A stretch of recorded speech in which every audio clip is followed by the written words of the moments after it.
L-istorja tal-Lut rekordjat fit-Testament il-Qadim hija tħejjija għal dak li illum fit-Testament il-Ġdid qegħdin ngawdu.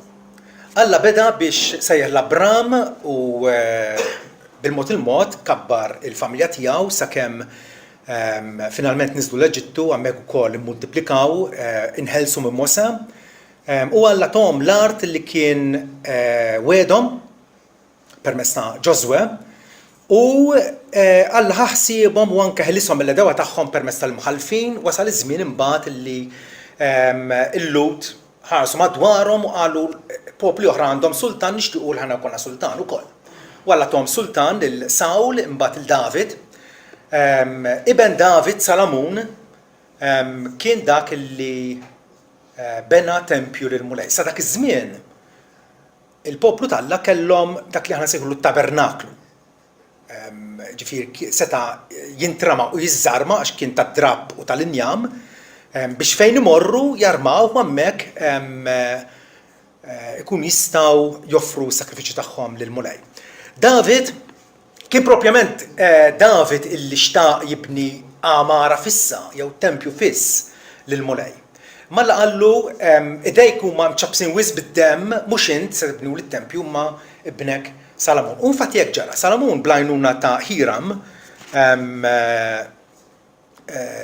li taħ l-injam u anke l-ħaddiema finalment wara 6 snin il-tempju imbena u tlesta. U allura nistgħu nimmaġinaw il-ferħ u ċ-ċelebrazzjoni ta' dawn in-nies li għall-ewwel darba fl-iswa tagħhom issa kienu aktar stabbiliti fl-art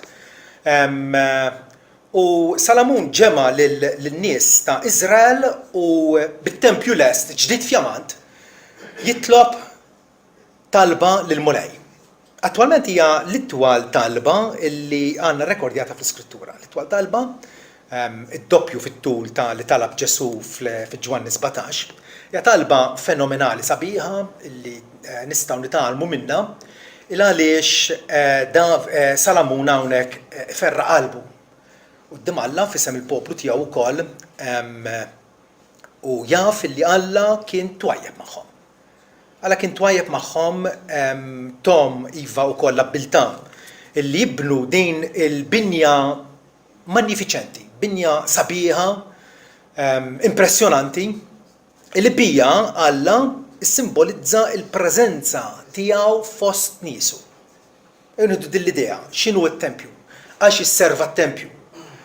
It-tempju wieħed għal ġens sħiħ f'Ġerusalemm kien jissimbolizza il-preżenza ta' Alla. Xi ħaġa li Alla mill-antik minn żmien Mosè kien wedhom lil niesu meta qalilhom jiena nqiegħed amarti fosthom u ruħi ma tistmellkomx u nimxu wkoll fostkom u nkun Alla tagħkom u intom tkunu l-poplu tiegħi. U allura biex ngħidu hekk il-turija il-manifestazzjoni kif Alla wera illi jinsab jammar fost dawn in-nies u li Iżrael billi kellu t-tempju tiegħu. Tempju post qaddis dik li tfisser tempju. U post qaddis sabiex l-isem ta' Alla ikun hemm.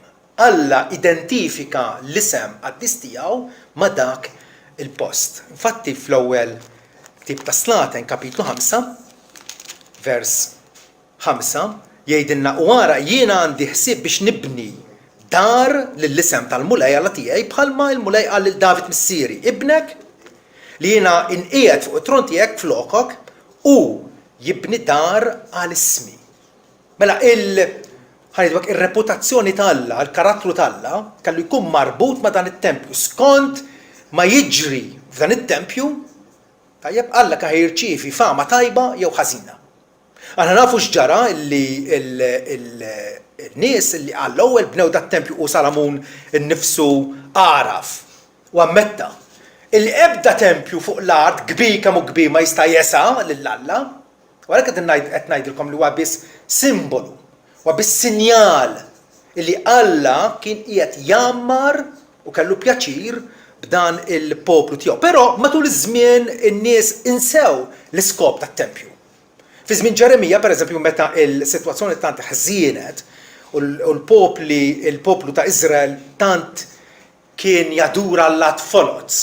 Li sempliċement kien imur fit-tempju mbagħad u jaħseb li għax għandhom it-tempju huma sikuri.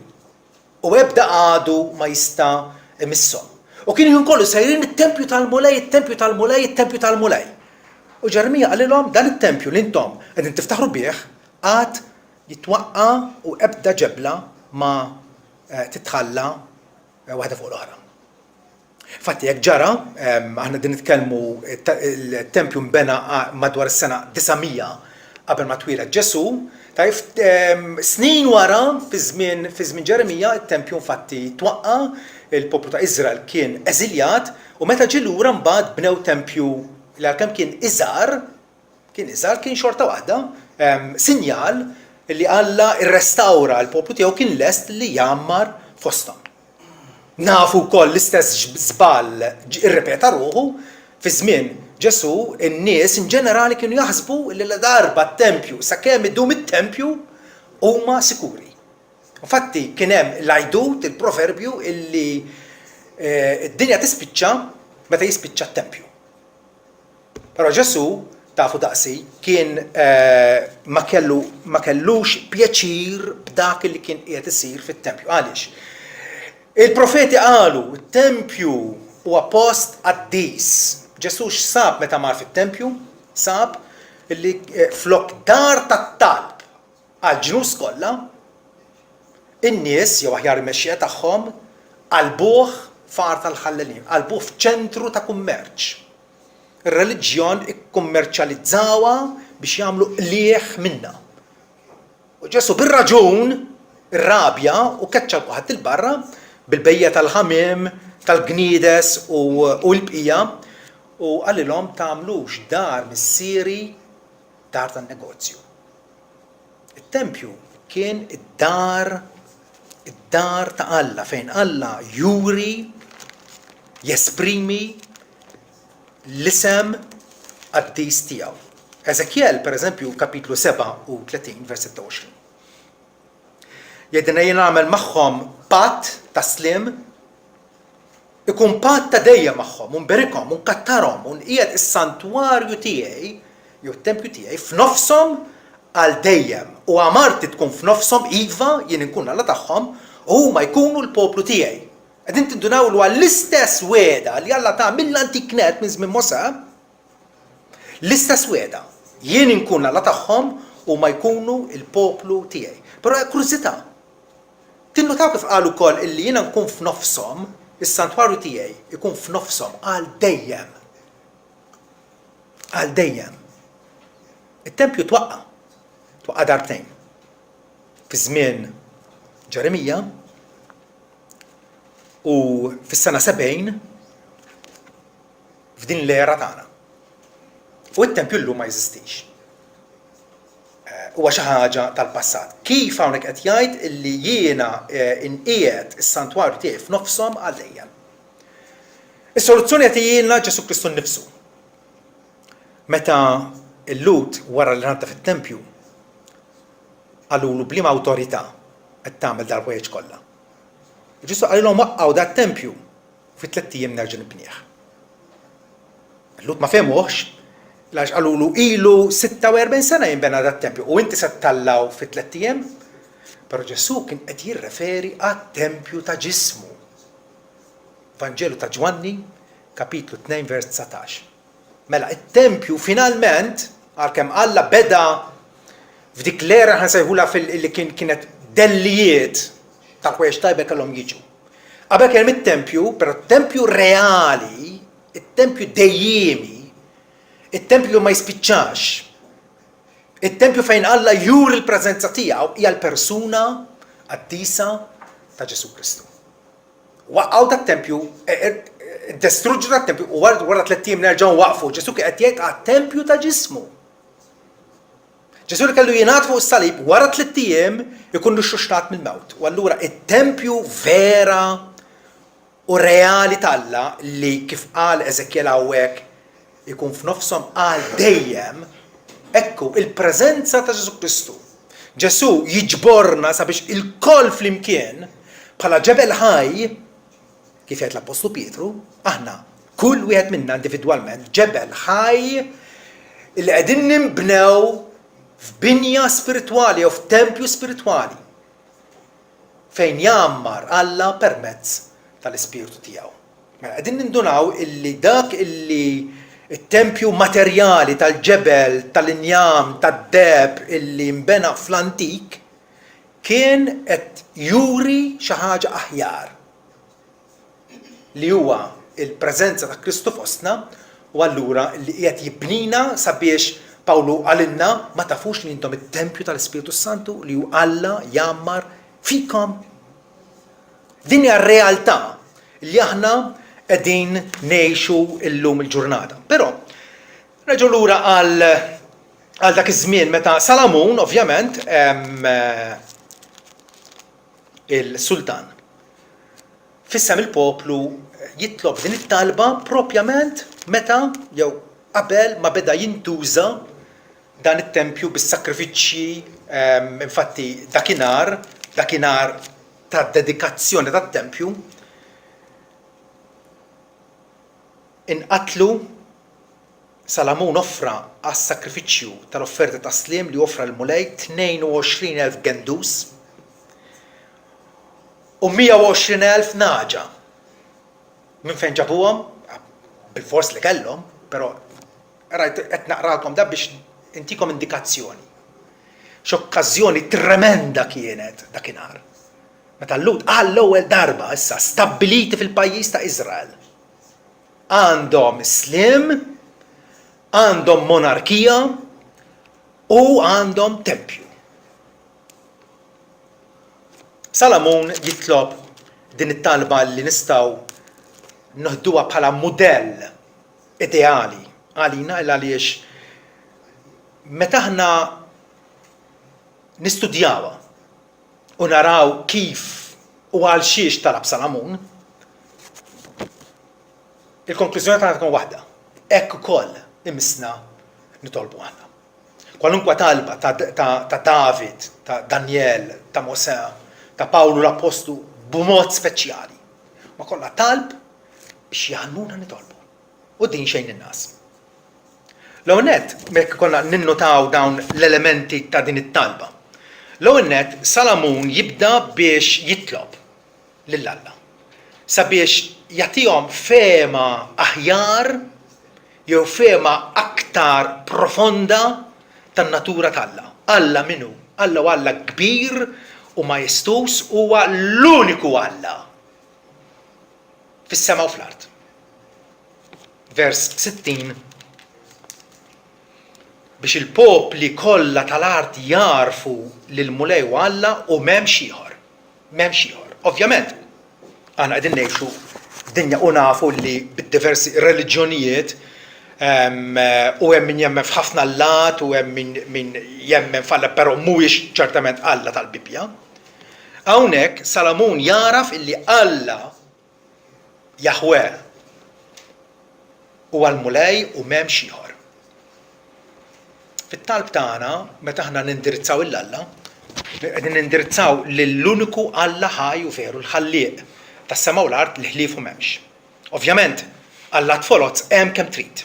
Alla tfolozz illi ħafna drabi huma rappreżentati bi statwi jew vari jew idoli, sejħolhom li trid. L-idoli għandhom l-għajnejn u ma jarawx, għandhom widnejn u ma jisimgħux, għandhom imnieħru ma jxommux, ħal u ma jitkellmux. Alla il-ħaj jara, jisma u allura Salamun għalhekk jersaq li Alla fisem il-poplu u jindirizzaħ għax jaf li huwa Alla ħaj. Alla li jisma. Bħalma Ġesu għalinna biex nitolbu missierna li inti fis-smawiet. U Alla merfuħ, u Alla eżaltat, u Alla mifrud minn kull ħaġa oħra. U allura rridu nirrikonoxxu fit-talb tagħna it-trascendenza tal-Alla. Ġifieri Alla li huwa lilin mill-ħolqien tiegħu, mhuwiex parti mill-ħolqien. Il-ħolqien għamlu hu, però mhux Alla. Alla huwa lilin mill-ħolqien, ola mill-ħolqien. Mingħajr il-ħolqien tiegħu jgħaddi perfettament. Allura trascendenti. Vers 27 Salamun jgħid iżda ta' bilħaq li Alla jgħammar fuq l-art ara is-sema. U s-sema ta' smewiet ma jesawx. Kemm inqas din id-dar li jiena bnejt. Salamun hawnhekk għandu teoloġija tajba. Jaf li għalkemm bena binja enormi kbira. Enormi kbira. U jagħtina l-isien kollha tagħha. Jaf illi Alla Jahwe ma jammarx f'tempji magħmulin blidejn. Illu aktar tard daħlu l-idea falsa. U Stefnu kellu jikkorreġihom, u x'vera, Stefnu qalilhom illi Alla ma jammarx f'tempji magħmulin blidejn. Bħalma qal il-profeta Isaija. Is-sema huwa t-tron tiegħi, l-art huwa milfes riġlejja. Liema binja tistgħu tibnuli jew fejn hu l-post tal-mistrieħ tiegħi. Għal-inqas mill-bidu dawn in-nies Salamun kienu jafu li għalkemm il-binja hija kbira, t-tempju huwa kbir xorta waħda, Alla mhuwiex ma jistax ikun limitat biex jammar ġo binja materjali. Alla huwa trascendenti, huwa lilin mill-ħolqien tagħna. Mhux Alla żgħir li nistgħu nimmanipulawh, nagħmlu bih li rridu, huwa s-sit ta' kollox. L-alfa u l-omega, il-bidu u t-tmiem ta' kollox. Alla infinit, meta ngħidu infinit, bla qies. Bla ma nistgħu nimmaniġġjawh. U li jmexxi, aħna li mmexxijin minnu. Pawlu wkoll jesprimija sabiħ meta jgħid għax fih għandna ngħixu u nitħarku u għandna l-eżistenza tagħna.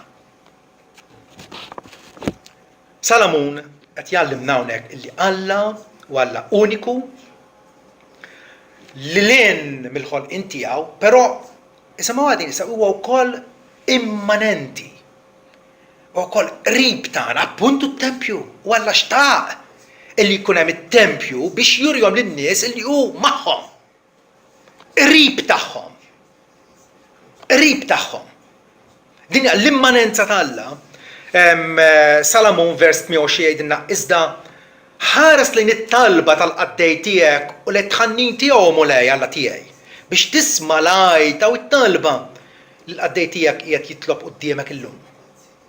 Salamun jaf li dan l-istess Alla li huwa infinit, li huwa bla qies, li s-sema ta' smewiet ma jesawx, ġifieri l-univers ma jesawx il-Alla. Dan l-istess Alla u din l-meravilja, dan l-istess Alla jisma' jagħti każ u interessat minna.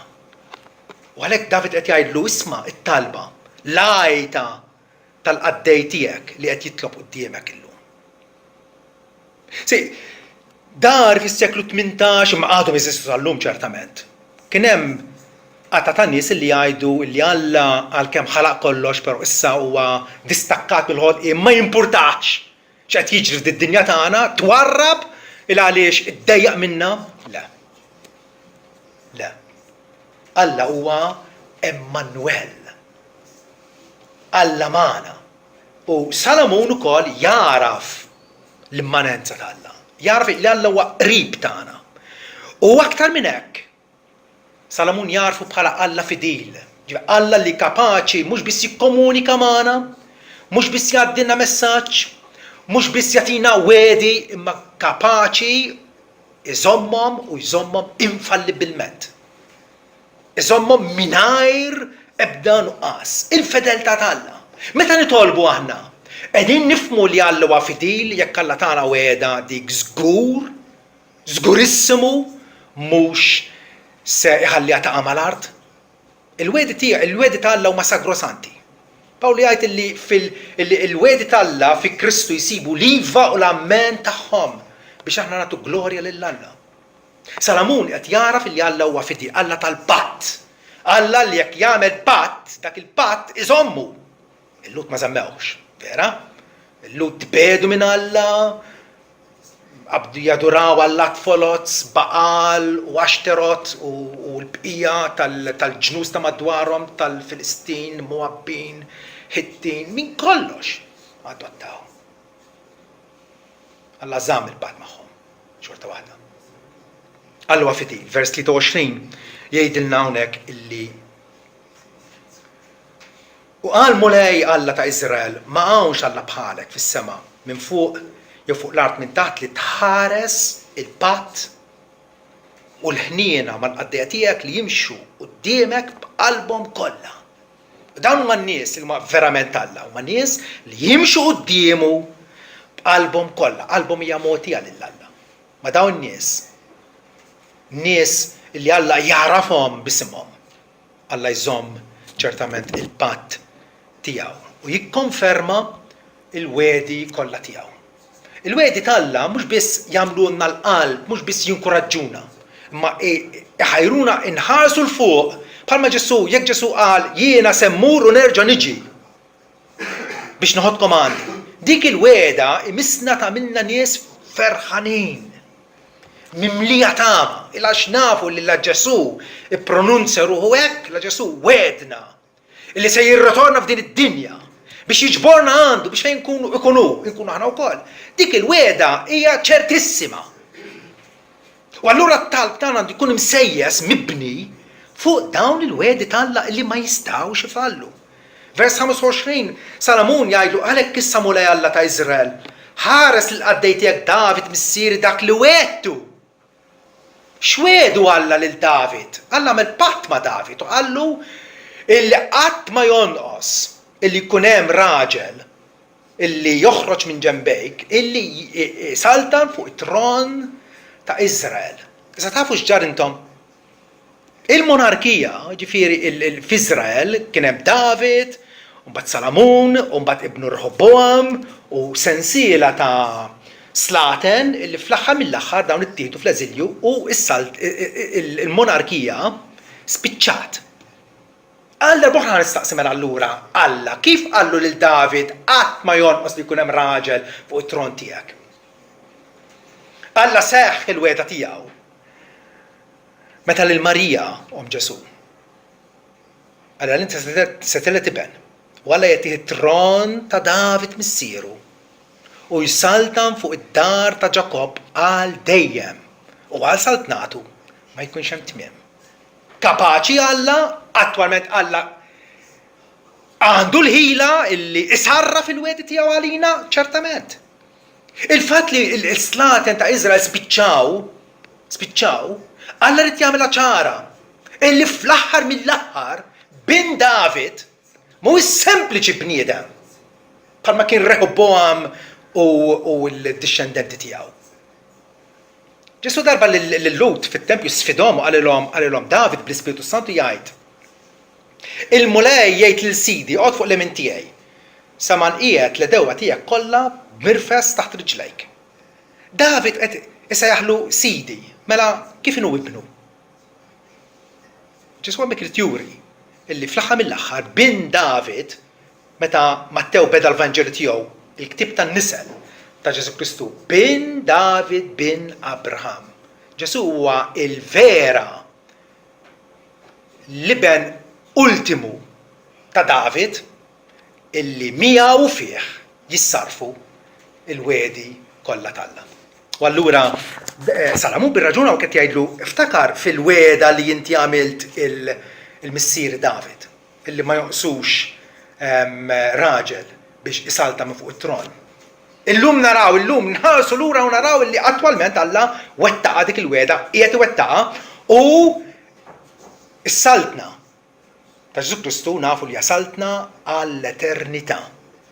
Is-saltna ta' Ġesu Kristu li bdiet. Ġesu ħareġ ixandar jippriedka. Twettaq iż-żmien indmu għax orbot is-saltna tal-Alla. Ġesu beda s-saltna tal-Alla fuq l-art kien magħruf bħala s-sultan tagħha Natanjel qallu, inti s-sultan ta' Iżrael, inti bin Alla. Dik is-saltna li bdiet qiegħda bil-mod il-mod tkisser u ġġib fix-xejn is-saltniet kollha tal-art, l-imperi kollha, il-potenzi kollha, il-qawwiet kollha tal-art, sakemm finalment is-saltna ta' Ġesu Kristu biss ikun fadal. U għalija nitolbu aħna tiġi saltnatek. Tiġi salta għax nafu li s-saltna ta' Ġesu Kristu weħida illi hija eterna u ma tispiċċat. Fit-talba tiegħu Salamun jitlob Alla bħala Alla illi kapaċi jitratta kontinwament magħna. Jitratta magħna. Alla jinsab f'relazzjoni magħna. Mhuwiex Alla illi jinsa jew huwa impotenti jew b'xi le Alla bil-provvidenza tiegħu jisma' u jwieġeb. Meta nitolbu nifhmu għadin li Alla għandu bidneħ miftuħa għat-tħannin tan-nies tiegħu. Vers 29 Salamun jgħidlu biex għajnejk ikunu miftuħin fuq id-dar lejl u nar, kontinwament.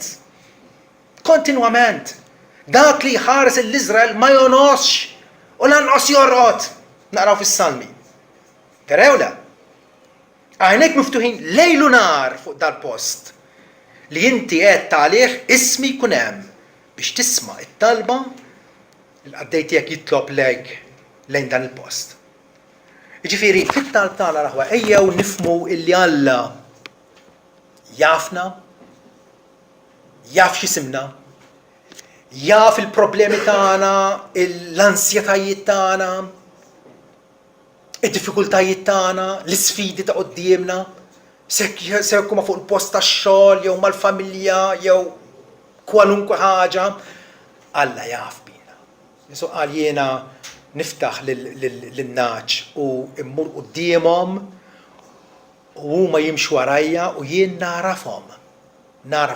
Ġesu għandu dik l-imħabba intensa lejna. U għalhekk għalilna tolbu f'ismi. Itolbu f'ismi biex il-ferħ tagħkom ikun sħiħ. Salamun ikompli biex jesprimi fit-talba tiegħu illi Alla mhux biss huwa preżenti magħna imma li attwalment jgħinna u jipproteġina. Forsi mhux bil-mod kif aħna nippretendu illi għandha tkun il-protezzjoni ta' Alla. Jiġifieri aħna nippretendu li Alla jpoġġina ġo fostqa, jew ġo xi torri tal-lavur fejn xejn ma jmissna la mart, la inċidenti, la disappunti, la frustrazzjonijiet illi nibqgħu kondi. Mhux dak il-mod tal-Alla. Mhux dak il-mod tal-Alla. Jekk fis-salmi naqraw li Alla jibgħat l-anġli tiegħu biex iħarsuk, Alla għandu l-mod tiegħu kif iħarsna. Imma ċertament Salamun għandu din il-konfidenza f'Alla. Vers 29 pereżempju naqraw biex għajnejk ikunu miftuħin, anzi vers 57. Il-mulej Alla tagħna ikun magħna bħalma kien ma' missirietna u ma jħalliniex u lanqas jitlaqna. U Alla li jibqa' magħna, jaf minn xi ħana għaddejjin, jaf id-dħul tagħna, jaf il-ħruġ tagħna, jaf ħsibijietna mill-bogħod. U allura kapaċi wkoll illi imexxi il-passi kollha tagħna. F'dan is-sens dak li talab Salamun hawnhekk jaqbel ma dak li għallimna Ġesu nitolbu għatina llum il-ħobża tagħna ta' kuljum. Ġifieri dak li aħna neħtieġu minn ġurnata għall-oħra regolarment, tajjeb, Salamun qed jgħid l-istess ħaġa. Li Alla ma jħalliniex u lanqas jitlaqna. Salamun ukoll u din hija naħseb jiena l-enfasi fit-talba kollha tiegħu. Salamun jitlob għal maħfra. Jiena għoddejt 5 darbiet fit-talba tiegħu fejn jgħidu. U isma' mis-sema fil-post tal-amara tiegħek u x'int tisma' aħfer. Isma' inti mbagħad fis-sema u aħfer lill-poplu tiegħek Iżrael li jkunu dimbu. Isma' inti mbagħad mis-sema u aħfer dnub il-qaddejja tiegħek. Isma' inti mbagħad mis-sema mill-post tal-amara tiegħek u aħfer u finalment jgħidlu u aħfer lill-poplu tiegħek li dineb kontra. Salamun kien jaf, kien konxju ħafna illi u niesu huma nies midimba. Nies midimba. U għandhom bżonn l-aktar l-ewwel qabel kollox il-maħfra ta' Alla. il-maħfra tal-Alla. Inkunu vera boloħ, vera ħmir. Jekk aħna naħsbu jew ħanfittxu affarijiet oħra, barkiet oħra u m'għandniex il-maħfra tal-Alla. Għandna l-maħfra bħala nies maħfura, kapaċi mmorru għand Alla. U bħalma għallimna Ġesu wkoll għal darb'oħra. Aħfrinna d-djun tagħna. Bħalma aħna naħfru lil minu mid-djun magħna. Id-dejn tagħna m'Alla huwa ċertament id-dnub, il-ħażen, id-diżubbidjenza tagħna. Li b'ebda mod ma nistgħu aħna niskontawha. Tkun il-kanċellazzjoni tal-Alla, Alla li jikkanċella, li jħassar, jingassa id-dejn kollu tagħna. Altrimenti ma nistgħux nirrelataw flimkien, ma nistgħux nagħmluha flimkien, ma nistgħux nkun fil-preżenza komfortabbli tal-Alla. Aħfer, il-barka tant indispensabbli, tant li ma nistgħux ngħaddu mingħajrha. Imbagħad ukoll Salamun, di sabiħ ħafna. Salamun jirrikonoxxi fit-talba tiegħu il-grazzja sovrana tal-Alla. Naħseb jiena f'kull paġna ta' skrittura b'xi mod jew ieħor tidher il-grazzja tal-Alla. Hawnhekk fit-talba tiegħu Salamun vers 52 jgħid biex għajnejk ikunu miftuħin għat-tħannin tal-qaddej tiegħek u għat-tħannin tal-poplu tiegħek Iżrael biex tismagħhom f'kull ma jitolbuk. Għax int Salamun qed jagħtih raġuni għalfejn għandek tisma' u tagħti każ lill-poplu Iżrael. Għalfejn? Għax int fritthom minn fost il-popli kollha tal-art biex ikunu wirtek bħalma qed permezz ta' Mosè għaddej tiegħek meta ħriġt lill-missirietna mill-Eġittu Osidi u Mulej. U hemmhekk tagħlaq tikkonkludi t-talba ta' Salamun fuq nota għolja immens. Alla lilna li aħna ta' Kristu jgħidilna ersqu lejja fit-talb tagħkom għax jien għażiltkom għalija nnifsi. Ġesu għamela ċara mhux intom għażiltu lili, imma jien għażilt lilkom biex tmorru u tagħmlu ħafna frott. Hawnhekk Salamun qed jgħidu lill-Alla illi mill-popli kollha tal-art u kien hemm ħafna popli ikbar li wettqu Eġubijiet, il-poplu Eġizzjan pereżempju, bil-ħila arkitettonika bnew dawk il-ħafna piramidi li għadhom ibelħuna llum kif irnexxielhom tant eluf ta' snin ilu jibnu dak il-binjek kbir. Kan kienu nistaħila, Alla ma għażilx lilhom. Alla għażel poplu ċkejken. Musa għalilhom, Alla ma għażilkomx għax intom kontu aħjar jew ikbar mill-popli l-oħra. Alla għażilkom għax ħabkom. Il-grazzja sovrana tal-Alla. Alla għandu dritt illi jħobb dik l-imħabba speċjali tiegħu li twassal għas-salvazzjoni eterna il-dawk illi jridu. Pawlu jgħid ma jiddependix fuq dak li jrid, laqqas fuq dak li jiġri, ma jiddependi biss fuq Alla li jħenn. U Salamun fit-talba tiegħu kontinwament qed juri din id-dipendenza fuq Alla. Illi u niesu jiddependu fuq Alla għal maħfra, għal barka, għal protezzjoni, għal għajnuna, għal kwalunkwe ħaġa. Il-grazzja sovrana tal-Alla. Alla illi beda biex sejħilna skont il-pjan etern tiegħu, illi wkoll ikompli jaħdem u jopera fil-qalb tagħna sabiex il-mixja tagħna tkun konformi mal-isem imqaddes tiegħu. Għalhekk Salamun aktar tard lin-nies jgħidilhom iżda fit-talba tiegħu fit-talba tiegħu jgħid lill-Alla iżda mejjel lubna lejh biex nimxu fit-traqat kollha u biex inħarsu l-kmandamenti tiegħu u l-istatuti tiegħu u l-ordinanzi tiegħu illi hu ordna lill-missirietna. Qegħdin tindunaw ukoll illi anke fil-mixja tagħna minn ġurnata l-oħra bħala Kristjani aħna dipendenti fuq Alla. Mejjel lubna lejk. Iġbidna lejk, żomna lejk, altrimenti nitħawdu, nitfixklu, inżarmaw, nejjew, infallu. mejjel lubna lejk. Alla li sejħilna, kapaċi wkoll iżomna. U Salamun qiegħed jirrikonoxxi kemm aħna dipendenti fuq dan Alla li mhux biss jibda xogħol tajjeb fina, imma wkoll li temmu sal-jum ta' Ġesu Kristu. Aħna l-wirt tiegħu. Jaf lil kull wieħed minna partikolarment. Jafna bisimna. Aħna eżies għalih. Meta aħna qegħdin nersqu lejh fit-talb, qegħdin ingawdu din ir-relazzjoni speċjali li Alla daħħalna fiha. Salamun jaraf kemm ta' bilħaq fit-talb tagħna. Qalbna, fit-talb fil-ħajja tagħna, qalbna tkun kommessa lejh.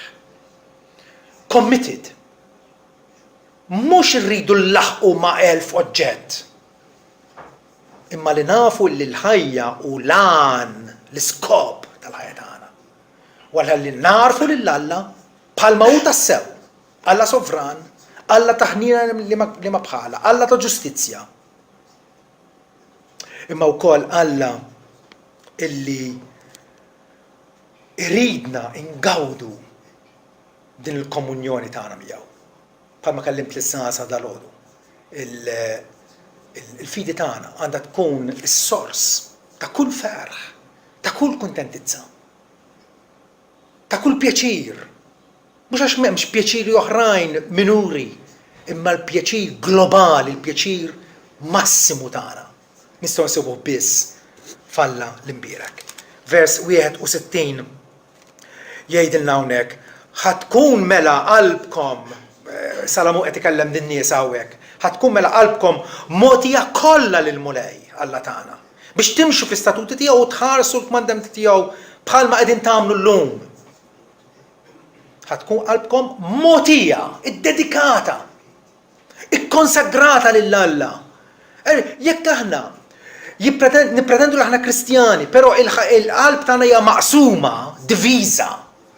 Irridu nservu l-interessi tagħna jew rridu ngawdu il-pjaċir ta' d-dinja u ma nsibux il-pjaċir tagħna f'Alla kif għandu jkun, ma nkunux ferħanin. Twaħħalx Ġesu li qallek itolbu biex il-ferħ tagħkom ikun sħiħ. U aħna ma nix nobduh li mbagħad nippretendu illi ngawdu l-ferħ tiegħu xorta waħda. Qalb kommessa, bħalma eżattament għallimna Ġesu nitolbu. Ikun dak li trid int. Ġifieri inkwantu r-rieda tagħna, jien għandi rieda, bħalma għandek int u int. Kulħadd għandu rieda. Dik ir-rieda rridu naqbduha u npoġġuha fuq l-artal tas-sakrifiċċju. Idu niddedikawha lill-Alla. Idu naslu biex nitolbu, mhux dak li rrid jien, ma dak li trid int. Alla tagħna rieda biex nagħtu ilu lura. Biex dik ir-rieda isawwara f'rieda li taqbel mar-rieda tiegħu. Jekk ma taqbilx mar-rieda tiegħu, allura hija rieda ħażina. Hija rieda li ħadd issarraf f'saħħta għalina aktarx milli f'barka. Qalb kommessa ikun dak li trid int. U tolbu wkoll allura finalment kif għamel Salamun. Jekk dan l-affarijiet jgħoddu għalina, jekk dan l-affarijiet huma sbieħ, huma ta' pjaċir, huma barka tremenda għalina. Huma għalina biss. Huma l-kulħadd, vera? Huma l-nies oħra wkoll. U David, Salamun fit-talba tiegħu, vers 41 jaraf illi il-barka li Alla ta' fuq Iżrael, il-fatt li inkurunhom bit-tjieba. Ma għandix kun għal-Izrael biss, ma Izrael kellu kun strumentali biex iwassal l-barka tal-Alla lil ħaddieħor. Kienet lezzjoni li l-Lut sabuha diffiċli ħafna biex jifhmuha. Meta Alla bagħat il-Ġona biex jippriedka lil-nies ta' Ninwe, ma rridx imur għax beża li jintbu u Alla jaħfrilhom. Mhux hekk Salamun. Salamun għall-inqas f'dan iż-żmien, Salamun jitlob il-Alla. Il-barrani wkoll li mhux il-poplu tiegħek Iżrael. Meta jiġi mingħajr il-bot minħabba ismek. Ġifieri palma fi żmien Salamun stess marret ir-reġina ta' Xeba. Probabbilment xi pajjiż Afrikan dan illi malli semat il-fama ta' da Salamun, sultan famuż, sultan kbir, li Alla kabbar l-artu u taħ stabbiltà fil-pajjiż. Marret iżżuru u għad laqqas nofs il-fama tiegħek ma qalu li dwarek. Ġej n-nies minn barra Iżrael kienu jisimgħu x'kienet jiġri f'Iżrael. U Salamun għaraf illi dan it-tempju issa mhux għalina biss. Imma ħajkun dar tat-talb, komplu intom, għal ġnus kollha. Għal ġnus kollha. U la meta jiġi minn art il-bot minħabba ismek, għax jisimgħu bismek il-kbir. U bidek il-qawwija u bidrieħek il-mindut meta jiġi jitlob lejn din id-dar. Isma' int mis-sema l-post tal-amara tiegħek u għamel skont kull ma jitolbok il-barrani biex il-popli kollha tal-art araw daqsxejn l-universalizmu. Il-Lut għamlu l-kontra. Bl-ibusija għamlu l-kontra. Inalqu fi anfushom. Inalqu fi anfushom. Pretendew li l-barka tal-Alla tkun limitata għalihom biss. Flok ma jwaslu għal ħadd ieħor. Le biex il-popli kollha tal-art jarfu lill-ismek biex jibżgħu minnek. Kif jagħmel il-poplu tiegħek Iżrael biex jarfu li d-dar li jinbnejt tissejjaħ bismek. Ġesu wkoll bħalma talab Salamun hawnhekk jallimnu nitolbu. Tiġi saltnatek, vera? Tiġi saltnatek. Is-saltna illi bdiet bħal żerrija tas-senapa nżerat liżar fost iż-żrieħ tal-art imma meta tikber issir siġra. Li saħansitra t-tjur tal-ajru mor jiskennu fija. Dik hija s-saltna tal-Alla li bdiet ċkejkna qed tikber għadha tikber u għandu jkollna din l-ambizzjoni illi aħna nkunu ħaddiema għas-saltna tal-Alla. Dawk li għadhom barra jeħtieġ li jitlu. Ġesu skont il-parabola tiegħu bagħat biex il-għaddejja tas-sultan bagħathom ejdu lin-nies biex jiġu. U ma rridux jiġu. U għallhom sa morru f'solbin it-toroq, morru fil-modijiet, għajdu l-kulħadd biex dar timtela. Alla jrid li d-dar tiegħu timtela, li s-saltna tiegħu tkun kompluta. Tiġi fil-milja kollha tagħha.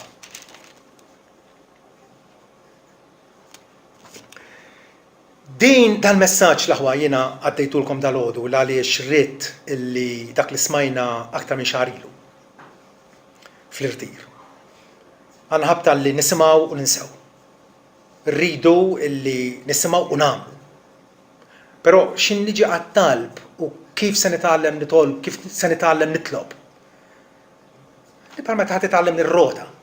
Tista' taqra 1000 ktieb, tista' tisma' 1000 lecture fuq kif is-suq rota.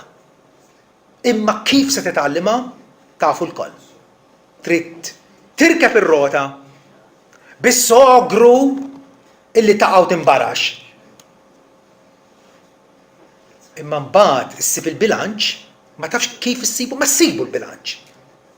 U s-suq. U l-istess ħaġa fit-talb. Hija l-ikbar sfida li għandna il-kol kemm aħna. Il-kol kemm aħna. Aħna minn natura naħsbu li ngħaddu weħedna. Ngħaddu weħedna. U x'jiġri? Il-ħajja tagħna tkun patetika, medjokri, f'ira spiritualment għaliex, għax jidrilna nistgħu ngħaddu minn Alla. It-talb iżomna f'komunikazzjoni ma' iżomna qrib ma' Alla. Ejjew neqdew b'din il-talba ta' Salamun. Ġew qaraw għad-dar, waraw kif tistgħu ittejbu it-talb tagħkom quddiem Alla.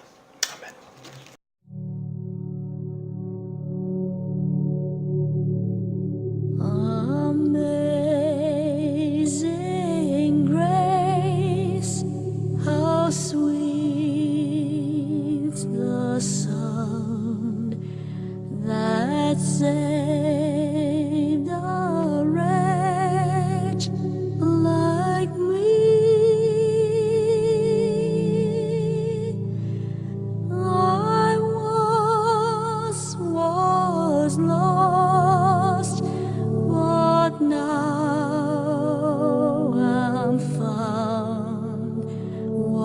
blind, but now I see.